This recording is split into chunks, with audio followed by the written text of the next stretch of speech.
To sign. Okay. All right, it is June 11th, 2024 at 8:26 p.m. a.m. Oh my goodness, let's start over. What time is it? What day is Michelle. it? I'm going back to North Carolina. It is 8:30 a.m. Tuesday, June 11th, 2022, and we are in a work session for the Economic Development Authority, and we have Rebound Partners here to talk with us. Yes, good morning, Madam Chair and members of the EDA. My name is Jay Scott with Rebound Partners. I've got Lori Bonin and Mark Hunter joining me as well this morning, and you'll hear from them in just a minute. I thought maybe a good place to start would be just to give you a little overview of our organization, kind of a little bit who we're about here.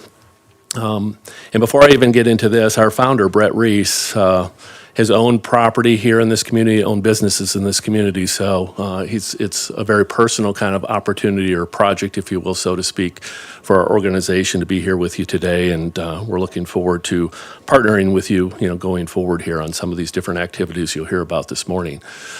First of all, Rebound Partners is really our parent organization. We have a number of different business verticals that operate underneath that umbrella, if you will. So we've got manufacturing, self-storage, you can see financial services, architecture, engineering, community service.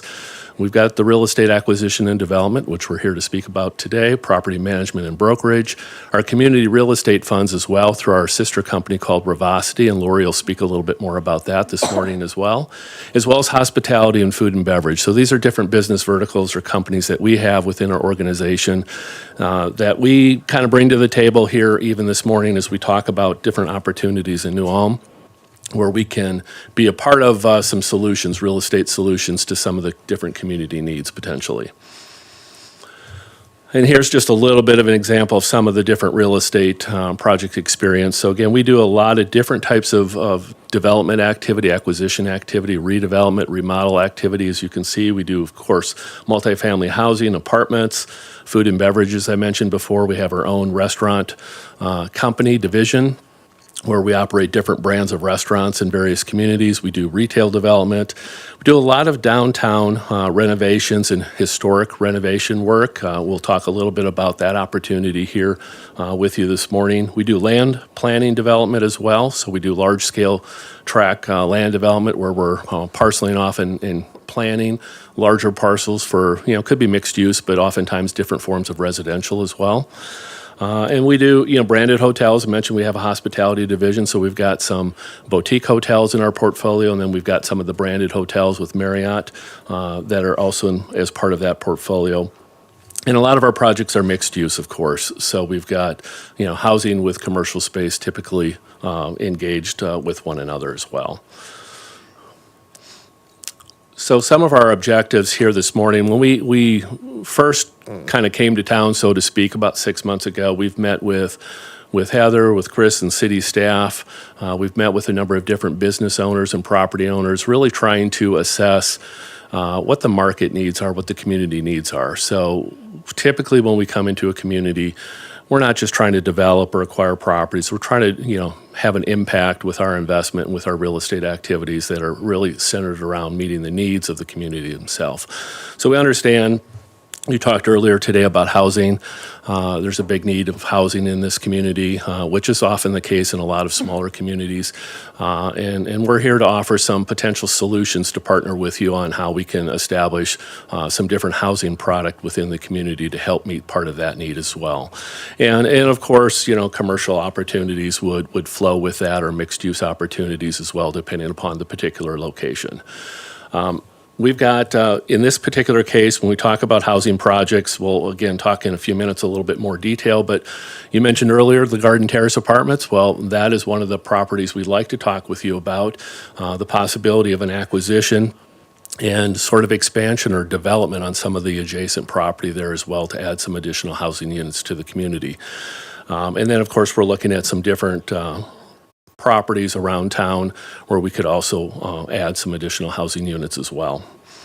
Downtown projects, again, we do a lot of work in downtowns. We're probably involved in about 15 different communities around the state right now, mostly these outstate smaller communities. A lot of them do involve downtown renovations, so we're working on historic projects, or even those that aren't designated historic, we're just working on redevelopment of some existing downtown type product. In this particular case, we're talking to first of all, we've got the Lamplighter. We actually have that property under contract, and we're exploring the renovation and redevelopment of that site. Mark will talk a little bit more about that specifically. We also are working with Paul Nyers on the 225 and 227 properties and the redevelopment of those properties. And we are talking to other parties in the community as well, some of which are other developers and property owners, about partnering with them in the renovation and redevelopment of some other properties, primarily in the downtown district. And of course, commercial properties, we're always on the lookout for opportunities to bring different businesses to the community, as well as hospitality, as I mentioned before. And we'll talk in a few minutes a little bit more about the hospitality component, especially as it may relate to the 225 and 227 properties. So I'm going to just speak a little bit about Garden Terrace here for a moment, then I'm going to turn kind of the mic over to Mark, and he can talk a little bit about a couple of the other properties that we just mentioned. First of all, with the Garden Terrace apartments, we've been talking a little bit with Heather about this in just some preliminary conversations, but what we'd like to come back to you, and this may be at the very next meeting, is come back with a proposal to acquire that property from the EDA. And look at the possibility of expanding and adding some additional housing there. This would, as part of that, I guess I should say, there'd also be the opportunity to create some community amenities tied to that. And I'll show you a graphic in a minute that talks about that. Well, actually, why don't we just go right to that graphic? So you can see, here's an overview of that site. You've got the two existing buildings, and then you can see some different community amenities highlighted there kind of in the upper right-hand corner, as well as an additional parcel of property that we know has poor soil conditions and so forth, but it does create an opportunity to create some additional housing. We've designed a preliminary plan for that site that adds 19 additional units of housing. So that's an example of the type of thing that we can do in a community that doesn't necessarily have to be some, massive 100 or 200 unit project. We can come in and find sites that fit well within the guide plan and incorporate housing on a smaller scale basis where the opportunity exists as well. So this will be, again, something we'll be speaking more, hopefully, about this opportunity with you in the coming months. But this is a concept plan and idea that we have that we like to specifically propose to you. This would also give the EDA an opportunity to reinvest potentially a portion of those funds back into the community, into some other projects as well. And again, we can kind of circle back and talk more specifically about potentially what that might look like. But with that, I think I'd like to invite Mark to come up here and talk then about a couple of the other projects, and then we'll be available to certainly answer some questions too. Good morning. My name is Mark Hunder. I'm a development manager here with Rebound Real Estate.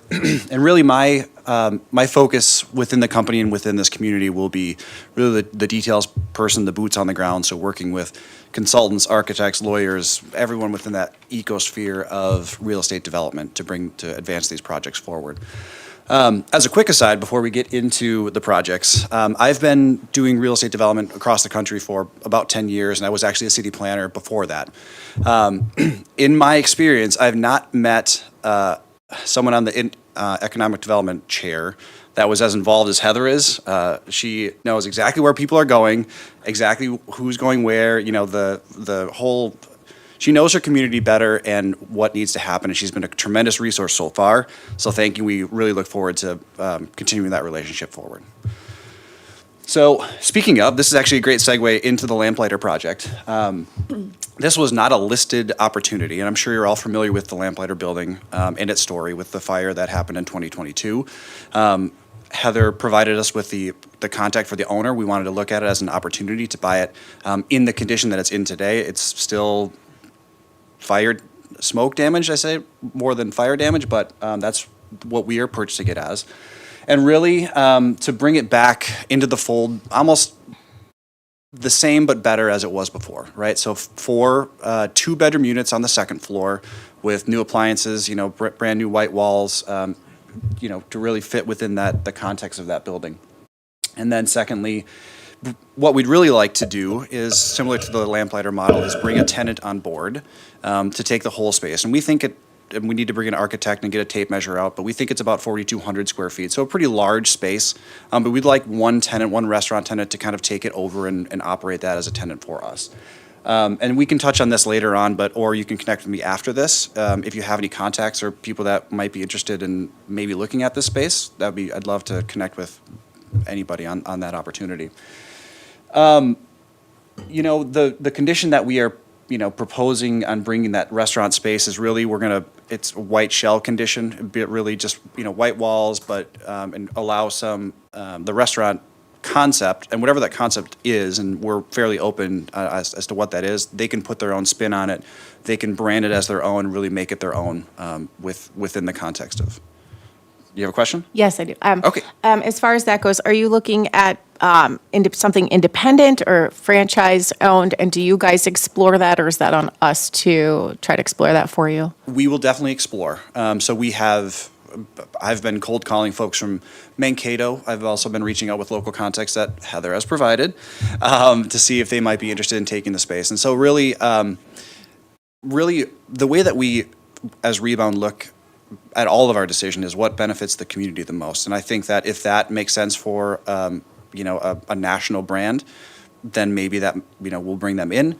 I think, though, this space and the traffic and just the context of the neighborhood, it's probably going to be local or regional, that maybe they have a few restaurants and they want to be in New Ulm. That's the way I kind of see it go. Thank you. So with that, we're very early. We got under contract a couple of weeks ago. We're working through kind of the normal real estate due diligence of, title and making sure that the building is structurally sound. At the same time, we're also working with an architect and a general contractor to bring it to, advance plans forwards and to get some pricing. One of the things that we are very cognizant of in this community and all of our communities especially is setting the rent in a way that is conducive for a long-term relationship both with us and the community, right? So that is why we are looking at partnering with the city through the use of revolving loan fund, through the use of the housing rental rehabilitation program, and these different sources so we can keep the rents at a level where the restaurateur is not worried about can they make payments to us every month. This can be a 10-year, 20-year horizon. They feel comfortable and they're making money and they're profitable. And that's why these sources of funds for us are really important. I will point out that we are close. There is still a funding gap to where we think project costs are going to come in. And like I said, we're still working on getting the hard numbers in to verify our assumptions. But in our initial model, there is a funding gap currently. So we're still working at talking with the state, talking with other agencies, talking with the city again on perhaps a tax abatement or TIF or something like that. But we think that we're close, and we'll continue to have those conversations. Any more questions on the lamplighter before we move on? Or we can also, yes, sir. Is your focus to bring the lamplighter back to life as a restaurant? Yes, sir. Okay, now, what's the thinking on, there are 3 restaurants within a half block of one another. Yeah. What are you going to do about parking? So the reason that we like this property specifically is it is adjacent to the city parking lot in the rear, right? So there is city maintained, that's leased space. So for this project specifically, there is the street parking and the city parking. But this is something that we've talked at length with in general as we look at, the 225 building and the 227 building is coming up with a comprehensive parking plan. We're activating all these spaces and increasing the activity. We will need to think about comprehensively how do we address that from so it's a very, I don't have the answers today, but it's something that we're working very diligently with the city.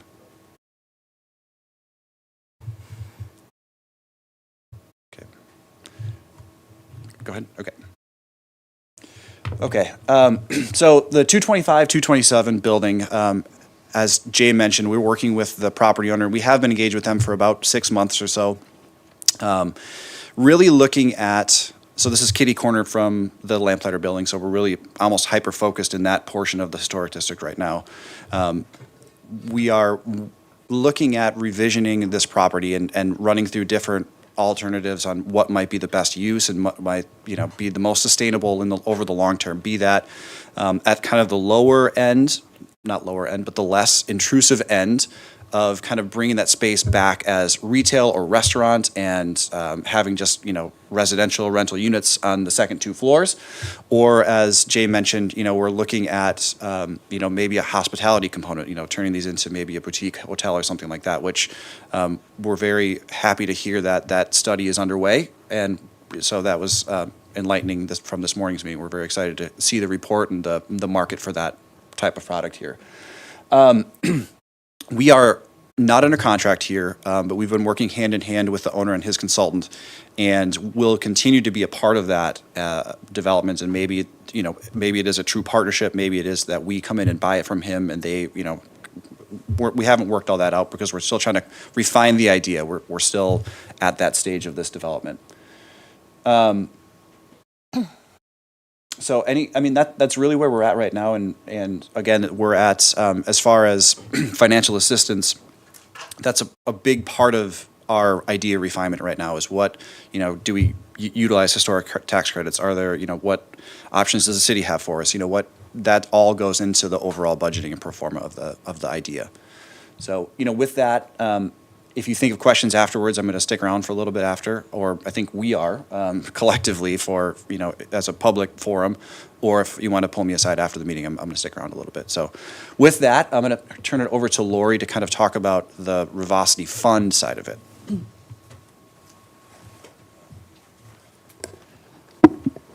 Good morning again. My name is Lori Bonin, and obviously shorter than Mark. I am, as Jay mentioned earlier, I'm responsible for the Rivosity team as a part of Rebound Partners. And really, this part of our group focuses on our community real estate funds and the funding and equity source and a model related to that as we work with the different communities. I had the pleasure of, I've been in my role for 4 years. My background is actually, I was a CPA, worked for Target Corporate for years, and then the last 10 years have had been working with different smaller companies and organizations, and joined Rebound about 4 years ago. And really, my role was new as a result of the success of a community real estate fund that my 2 partners had established in Northfield back in 2011. So had that, started up that fund, closed it out. It was very successful with several impactful projects for Northfield. They were starting their fund too, and asked me to join to help support expanding this model into small communities focused primarily of a population of 5,000 to 30,000. Certainly New Ulm falls into that. And we actually had conversations early on in New Ulm a few years ago as we were introducing the model and concept at that time. And what we found in really all of our communities and how the market has evolved is that, the best way and method to set up these funds is to start actually with the projects and the project pipeline. And so that's really why, Jay and Mark and our team have really been focusing on partnering with Heather and the city here on identifying what are those top projects and priorities that New Ulm needs, because that's really what's aligned with our model is focusing on the local needs of the community and driving that as far as our method and process. So this slide here just kind of gives you an idea of the communities that we are partnering with at this point, and definitely look forward to having New Ulm on our pipeline here. Just, kind of, again, a little bit of a step back, why a community real estate fund? The idea of this model is impact investing.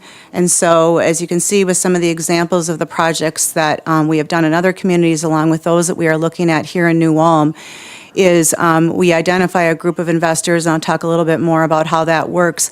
But the idea is providing an opportunity for impact investing where somebody can invest in their backyard, whether it be a business, an individual, a nonprofit, and they're getting that community return where they're investing in their backyard, but also a financial return at the same time. So that's kind of the overarching model and concept associated with, again, how we raise equity for these projects that we're looking at here in New Ulm. A little bit deeper on how the fund works is that the ownership structure and the way that we set it up is we identify a local general partner that comes together with us as a Revocity team. So in most of the communities that we're working with of similar size of New Ulm, it's basically 3 to 5 local community leaders that come together and want to help lead us in setting up this fund within the community. And I can talk a little bit more later if you have questions on that profile. But really, it's a variety of, people that might already be in real estate development. They understand the community. They're already working on projects and like the idea of bringing this equity into their projects. That was an example in Owatonna. 2 of our general partners there are currently doing development and construction in that community. I'll just kind of go with that community as an example. Then they brought on 2 other partners.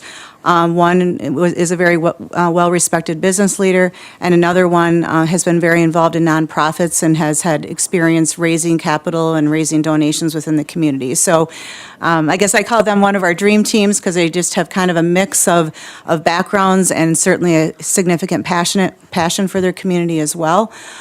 So again, we partner up with those individuals, and they're really the voice of the fund, the voice of the community. They help us raise the capital and identify investors that may want to come together, again, kind of pooling this capital. So if you think of like a mutual fund where you're pooling funds and maybe investing in a variety of different businesses, in this case, we're pooling capital and specifically investing in real estate exclusively in New Ulm. Part of that process as well is definitely using local partners, individuals, whether it's, as a part of our projects where we can, we'd like to use local construction companies, local banks through our financing. So they're also great advocates for this type of model as well. And then, the last is really, again, kind of that overall impact investing. I saw the boards and different things. I think what's very important is that as we look at the projects and the prioritization is how do we align that with the vision, the comprehensive plan, and making sure there's that connection and that both our investors and the community see that there's that strong connection there as well. This next slide just gives you, again, a little bit better idea of the general partners and our role. So again, together, we come together, Revocity, with a local general partner team. Our role is, we bring our specialized fund administration, our processes. As you saw on my initial slide, we're about 15 communities in now. And so we're utilizing those processes and systems and standards to bring that, along with just, setting up the fund, partnering and communicating with the city as well. And then again, our local general partner team, they bring the knowledge of the market, our connections, again, with the city, the EDA, and then that network of individuals or businesses who may be interested in investing. So, generally, I would say, the pool of our different investment funds have, businesses come in, they're very interested. Of course, when you talk about housing, they want to have a vibrant community for recruiting, for their employees to be able to live. And then individuals who have a significant passion and care for their community and pride, love the idea of being able to take a portion of their investment portfolio and invest it in their backyard. So we together manage the fund, we set it up, we raise the capital, we identify the projects. We have a governance and process that's very important as well, where once the general partners identify the projects that we want to start investing in, once we've raised the capital, we have an investment committee with 3 individuals from New Ulm that the local general partners select, and then 2 from Revocity. So the majority of that decision-making, again, is that New Ulm presence in making those decisions. So it is a 7-year fund, And so, again, this is a strong connection and partnership. We invest our own funds as well, just to kind of further demonstrate our commitment with the projects and within the community as well. So just to summarize then, the next step of myself and our Revocity team then is going to be to establish a new home real estate fund. And really, we're very early on in that process. Like I said, the main priority is to identify local general partners. And, typically what happens at this phase is this is where we're starting to introduce the model and the concept. And so, so our ask to you is if you do have any individuals that you think might be interested in learning more, either in being a part of a leadership group that's helping us identify those general partners or be some sort of advocate, we're in the process of trying to, gather those individuals. We recently presented at the CEO forum at the chamber. And so I think our next step would be to identify, generally we find there's maybe 10 or 15 people that continue to rise to the top, that people say, hey, these individuals would want to be involved in some capacity. We'd have kind of a lunch and learn type of process, learn a little bit more about the role and our goals and what we want to achieve, get feedback from those individuals, and then from there, again, further finalize who that group is, and then we're off and running. And then in parallel, we'll be working on the project and the project pipeline. So I'm going to send it back over to Jay here, and he's going to wrap that up, because that's, again, very tied together on what we're working on and partnering with the community. Thanks, Lori.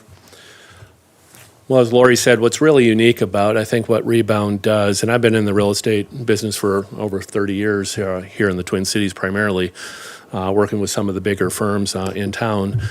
This is really a unique program, though, with this community fund. It really does bring impact investing to the local community. It's one of the things that kind of drew me to Rebound.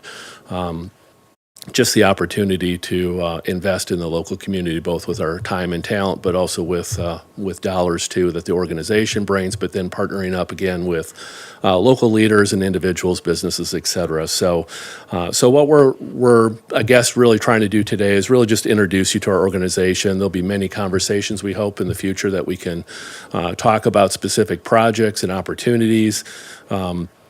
And it isn't just the activities that necessarily we're pursuing. We do partner with local developers and other partners or business owners as well. So this is a program that isn't exclusive just to our interest in what we're trying to accomplish. It really is a program that lends itself well to partner with the local community, other developers that may need capital to help pull their projects together, other property owners that are looking to do renovations or expand their businesses. We do get involved in other businesses too, beyond what we've talked about today. Your earlier conversation related to manufacturing and so forth, we've invested in those type of businesses and properties as well in many different communities. So really kind of the sky's the limit. We just really want to meet, and we'll continue to work with city staff, with Heather, with other local leaders as well, just trying to identify opportunities where there's a need in the community and we can maybe be part of that solution. Not necessarily the sole solution, but we're part of that solution. And that's why we're here today, is again, just to kind of introduce ourselves to you so that you are familiar with our organization, and we hope to be having some real active conversations going forward here as well. And with that, again, if there's any questions, we're happy to answer those today. We can do that offline as well. Heather knows how to reach us. Chris knows how to reach us as well. But, I think our next step is, we've talked a little bit about Garden Terrace. That may or may not be on the table for y'all, but at the end of the day, it's something we wanted to explore because we saw it as a very creative approach to be able to expand some housing in that particular area, to add some amenities to that area. But also then you'll have resources available potentially to redeploy or reinvest in some different projects or opportunities that you may be considering as well. So we saw it as maybe a very unique situation that could be beneficial for all parties. And so our follow-up to that will be to submit a specific proposal to you so that you have something in front of you to consider. And again, we can come back, it may be even next month, whatever that looks like, and talk more specifically about how that would look as well. But with that, I think that's kind of the end of our time here. I don't know if you have any specific questions you'd like to ask of us. Happy to answer those questions at this time as well. Sir? Yes. Have you looked at development in any other parts of New Ulm other than the downtown? Yes. Yeah, so we're exploring housing opportunities up near the airport, around Menards and so forth. There's some available property there. Yeah, so there's really no limit. It's really where there's opportunities or where there's a need.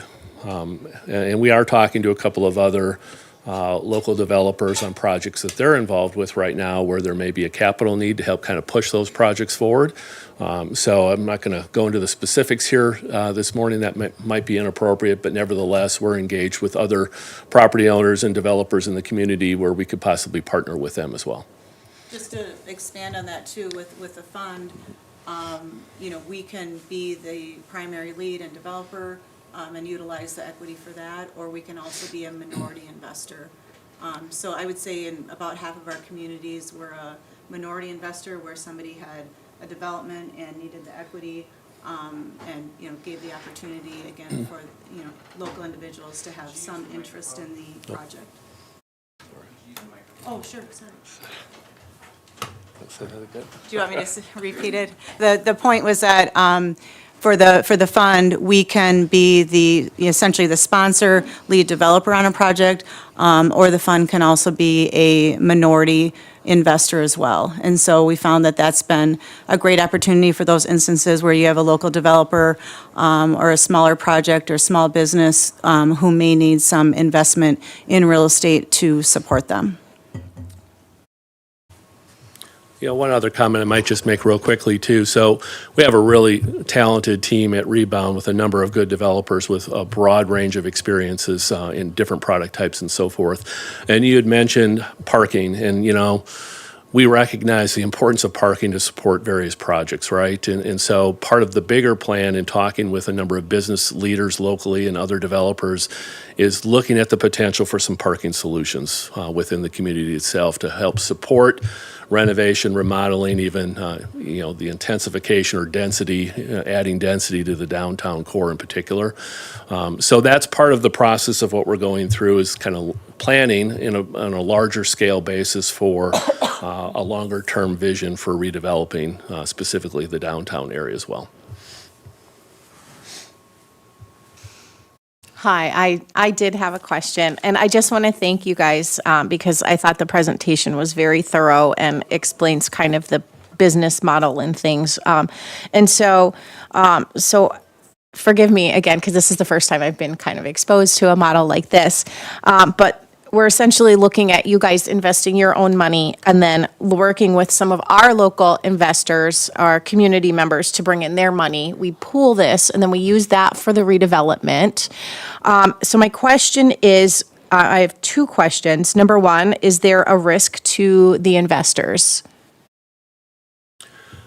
Well, I would say there's always a certain level of risk with any real estate investment, right? But we try to mitigate that risk by doing projects that are well qualified, well thought through, are conservatively modeled so that they're not deemed kind of high risk real estate investments. And we do fill those projects. We bring tenants to the table so it's not speculative or very low speculation. So we do whatever we can to mitigate that risk. But I would say with any form of real estate investment, there's always some measure of risk. There's turnover, there's lack of leasing activity, things that can have maybe in the short term some negative impact on returns. Right. But we have a long history of producing strong portfolio over time. So I think again, the longer view is we can fill spaces, we can get spaces actively engaged where, the risk is really well mitigated. And it's the same risk they would take on if they were doing it on their own anyways, essentially. I mean. Yeah, most investors don't have access to real estate. That's one of the keys, I think, to the success of this community fund program is, as you and I as individuals, we can buy a stock, a bond, other forms of investment. But if we really want to invest in real estate, it's very difficult to do that.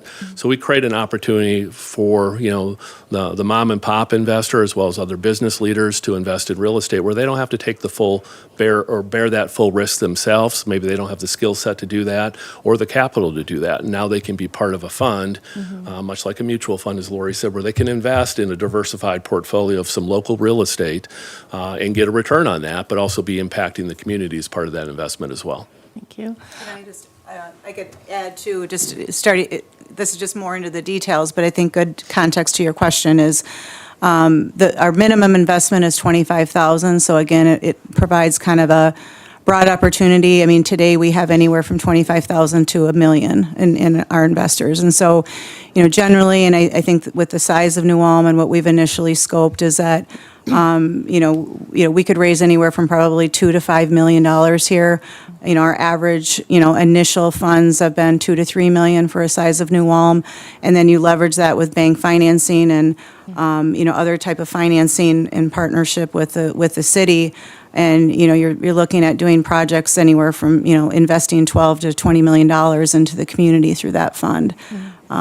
So if that just so breaking down, it could, you start breaking that number down and it's, maybe an average of 30 people, businesses and individuals in the fund. Okay. My next question is, do you prefer, do you work with individuals and businesses? And my question is, on the business side, what would be, what is the kind of pitch that you guys give for a business to want to invest in this? Obviously, it's going to be money that comes back into the community, but if I'm a business that doesn't have a need to do anything, why would I want to give you, $25,000 plus? How do you have those conversations to get that buy-in? And again, I know it's, the community investment and it's bringing jobs to New Ulm and local and all that good stuff, but I'd be curious, what the, I guess, purpose, why somebody would want to do that, just because, I don't know. Yeah, I think it depends on, good question, the profile of the business and, what kind of, whether or not they do investments or not. We have worked in some communities and partnered with some businesses where their preference, rather than coming in as an equity investor in the fund, is they provide a form of a loan or subordinated debt, if you're familiar with that, and they'll provide it at a low interest rate. So it's, some of I was, I guess, the previous accountant myself, some of the CFOs prefer on their balance sheet, some type of loan, private loan like that. And so, so that's been a way that they could get involved and maybe aligns a little bit more with their business objectives.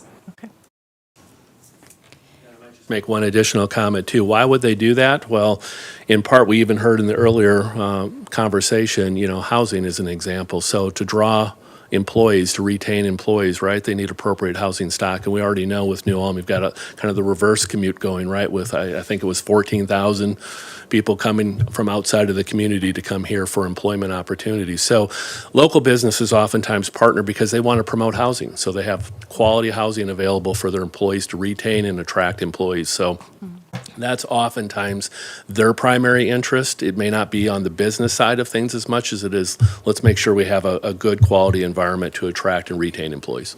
Yes, and that does make sense, absolutely. All right, thank you so much. I don't have any other questions.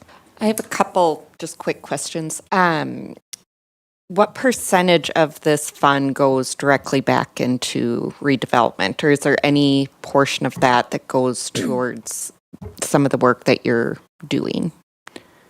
Meaning like a redevelopment versus a new, brand new, like a new? No, is there any percentage that goes to you as the company for your work? Oh, okay. Yep. So related to the fund itself, we do have fund management fees. Again, typical to any kind of fund, and then those fees are shared with the local general partner, depending on who does the work. And so that's that component of it.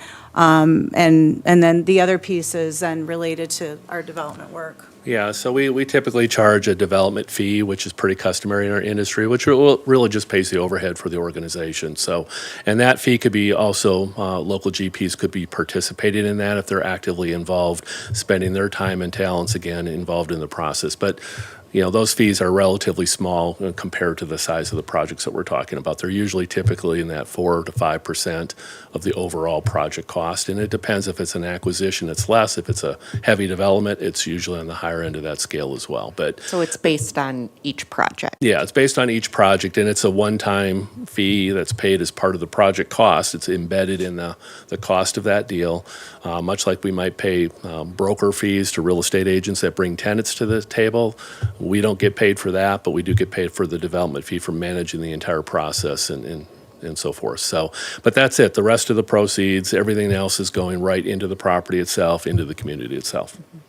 And some of the projects you talked about today, this fund could potentially be used on those projects as well for kind of that gap financing. Yeah. But that fee then would go to you for, It'd be part of the Your project investment cost, in that yes, for that. project. Yep, Okay. absolutely. And we do see those projects that we've identified today as all being potential candidates to be part of that community fund. And Lori maybe didn't touch on this, but we have multiple funds in different communities as well. So sometimes we close out that fund, maybe it's a $5 million raise, whatever it is, and maybe it acquires 3 different properties or 4 different properties.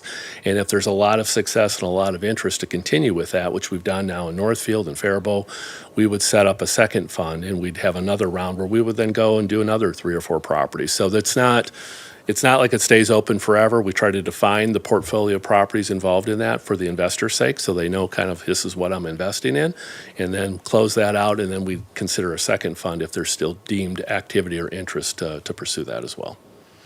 Hi, I have one more question. Can an investor kind of choose and say, you know what, I really want my money to go towards this project as opposed to in something general? Or once it goes in, it's like, yeah. well, we're going to allocate it No, where we it's where we both have the ways, biggest yep. need. Yeah, I think to go into the fund, the idea is we're pooling the capital, and then the general partners, and along with the investment committee, are deciding where those funds go, and they can't select, going in here or there. What we have done in, some of the communities as well is that if we're doing a project, and let's say the fund is going to be the 60% owner, and we still need 40% of equity for the project, we will offer to our fund investors first, if they want to maybe invest an additional amount for a project, they can. And then, depending on that response, then we would go out into the community, and maybe some individuals that maybe just have interest in certain specific projects, then they could come in as well. So there's options there. Thank you. I have a question pertaining to the EDA specifically. In a perfect world, over the next few years, what role do you see the EDA playing in this? What do you want us to do and/or approve? Well, I think that's kind of a multi-layered approach here. So we talk about the possibility of Garden Terrace as one, because we know that's a property the EDA owns. There's resources tied up in that property that maybe could be redeployed or reinvested in different areas of the community. So that's one specific area that we're going to want to talk a little bit more about as a possibility and explore your interest in that. Beyond that, it's really just the ongoing support of these different projects. So it may be through smaller investment vehicles of different programs that you have to help advance some of these redevelopments, if you will, specifically kind of in the downtown historic district. It may be partnering with the city staff or the city itself in other capacities, maybe for parking as well. If we look at a broader, bigger picture, long-term kind of vision for redevelopment of downtown.